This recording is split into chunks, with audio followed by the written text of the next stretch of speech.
right.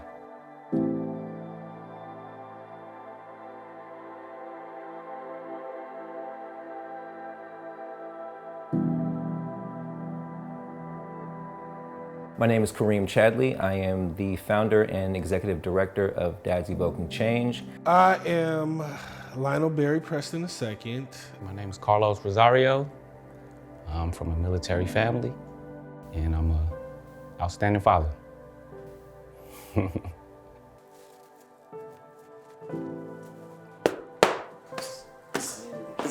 turn.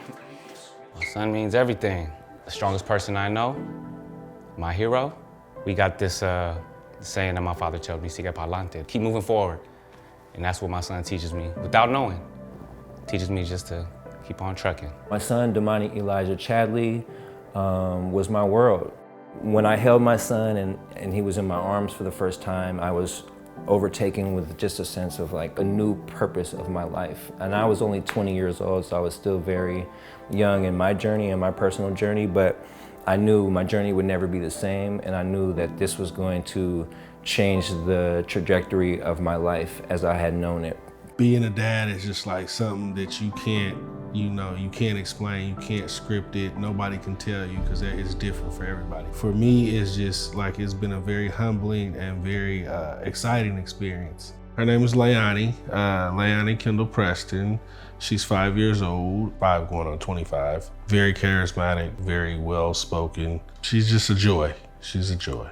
Once you become a father, I like to say that you are not the picture anymore, but you are the picture frame. The focus will always be on the child. It's your job to support that person. You're holding that person together. You're giving them a frame in which to then show their light to the world. Life is not about you. Even your own life is not really about you anymore. It's about this person, and it's really about giving them the best opportunity, giving them the best structure, giving them the best guidance that you can in order to hopefully create a happy, healthy, productive individual in this world. When my son was 2 years old, that's when I initially took him to court, me and the other party. On and off, I was battling the court system 3 to 10 years. There would be periods of that time where I would be frustrated. And like I said, I felt like I was alone, so I would stop doing everything because I felt like I wasn't covering any ground. I felt like I wasn't getting anywhere. When I walk in the courtroom, I could feel them looking down on me, looking like I'm just a lost little kid. They don't know what I'm doing. I don't even know if they knew what I was there for, but it's like a lonely feeling when nobody's out to help you. Very lonely. Going into court, I would be shaking and sweating, and leaving court, I would be crying because it seemed like there was a room full of people looking at me and judging me, not off of the actual things that I had done in my son's life or who I had been as a father, but what their thought of me was. I had to prove my worth in order to see or be involved physically outside of just paying child support. I felt very marginalized. I felt very small when I would walk into those courtrooms. It becomes disheartening to you because it's like, man, I'm up here just trying to fight for things to be equal. You know, I don't want to strip her from her mother or anything like that. I just want to make sure that I'm cemented in her life.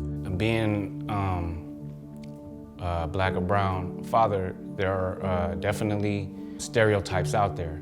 I'm sure everybody knows them. Don't care, lazy, selfish. Of course, you know you got the regular ones, the violent ones and all that kind of stuff. Man, it's a lot of them. Not everybody falls into that category. But I like to break them, I like to laugh because I grew up with a father who's been there every day.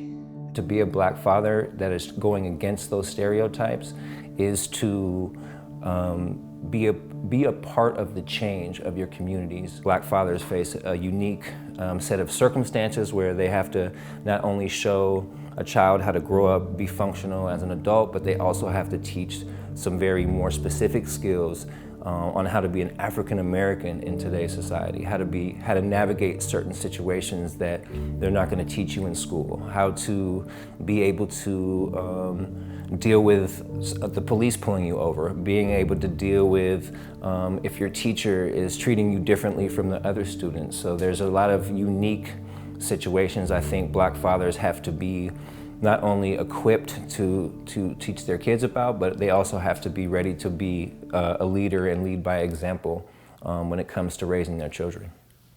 I can't do it good with my left. Yeah, let's see. All right, Let's see it. There you go. There you go. Oh, there you go. You look real. You look like a boxer. I wanted to see my son grow. If I didn't fight for him, he wouldn't be by my side.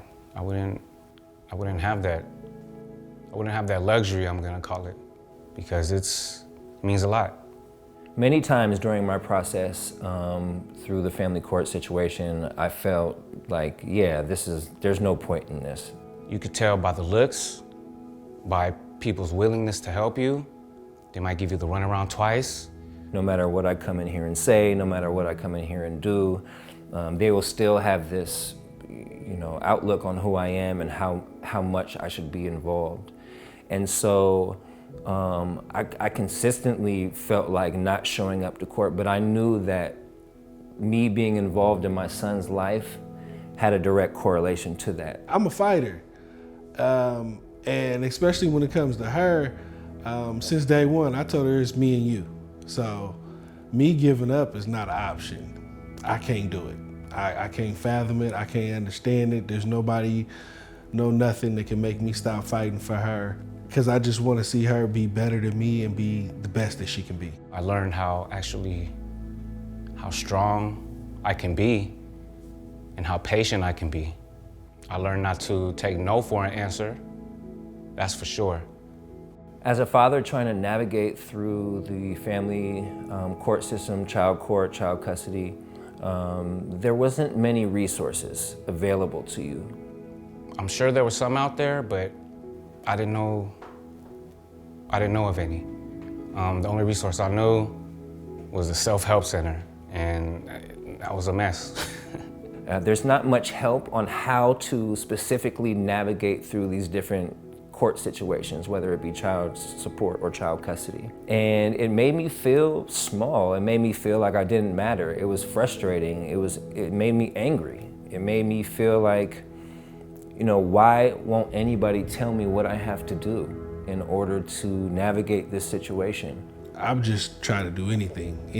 Anything I can read, anything I can find, anybody I can talk to, lawyers, judges, like anything I can just understand so I can know what to do on my part to, just make this thing go smoother. It's important for Black and brown fathers to know the resources, so that way we actually could do it the right way. We have rights too. We need to know about those. Some of us don't know our rights.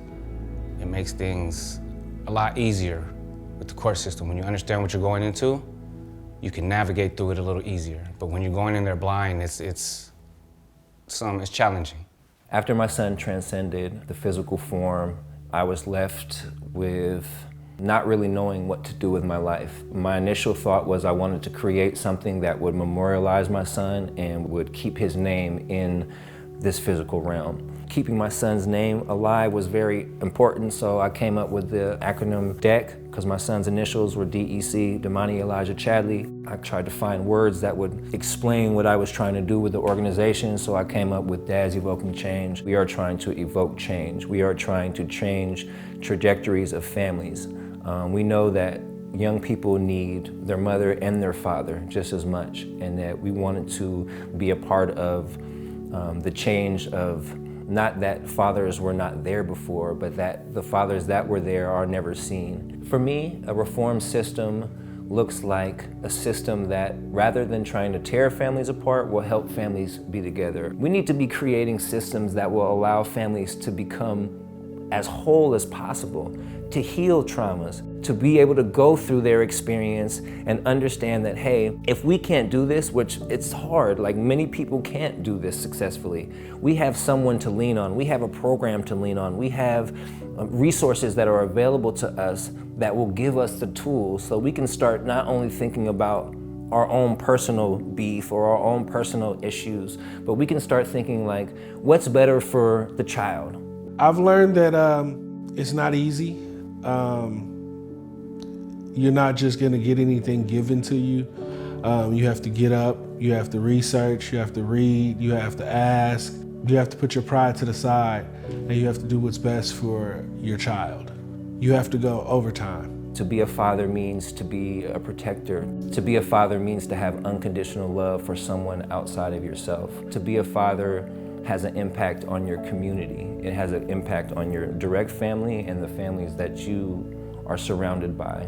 If my son was the picture and I was the frame, I would say my job would be to hold him up and to keep him protected so that his image doesn't get tarnished and that perfect image is gonna be instilled on the wall.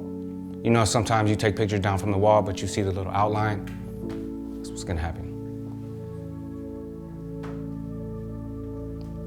Did I answer that right? All right.